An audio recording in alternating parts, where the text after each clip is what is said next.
Yeah. Always imagine the horse without a rider in the same exact area you want to canter him in or trot him in, like this area for example. Imagine that the horse is cantering alone in it. He will be afraid of some stuff, sack, a bag, some water spots and so on. When he's afraid, he will do a lot of things. He trots, then he canters, then he bucks, then he rears, then he changes his direction, then he bolts and so on. When you ride him, you want to prevent him from a lot of the things that he does when he's alone, like bucking, bolting, getting up and so on.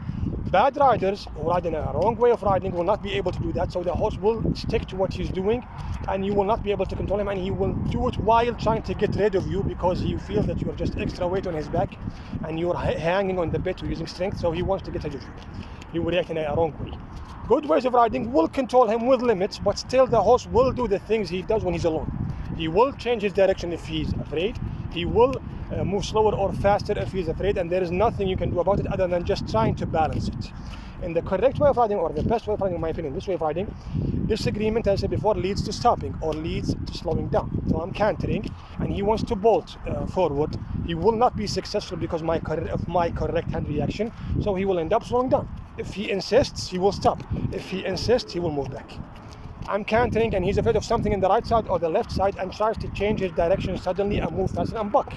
Because of my correct hand reaction, he will fail to do that and he will stop next to the scary thing he's afraid of. If he insists, I will go to it. If he insists, he will smell it and so on. So the idea of just cantering in a straight line without any changes is not going to happen with the horse if there are some things that will make the horse disagree with you, or if he's alone without a rider and he's afraid of something. He will not just canter. He will do a lot of things.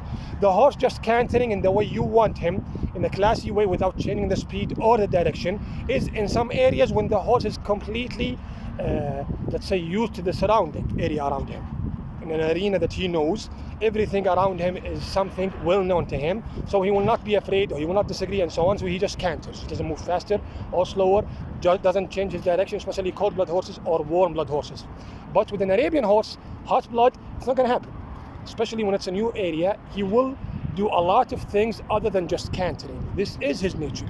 If you want him to just canter, he will end up doing the things he does when he's alone, but with you on his back, so he will try to do it in a rough way to get rid of you from his back. While in this way of riding, you let him know that he has the right to do it, he will fail, and he will end up doing the things I want to do. So he will stick to canter because he knows if he wants to bolt or buck or change his direction suddenly, what will happen is the opposite.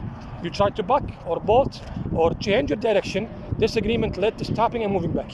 If you stuck to what I wanted was closer to what you wanted than what happened. In other ways of riding, when he wants to do something, he will be successful in it or at it. So what happened is closer to what he wanted than what you wanted. That's why he keeps doing it.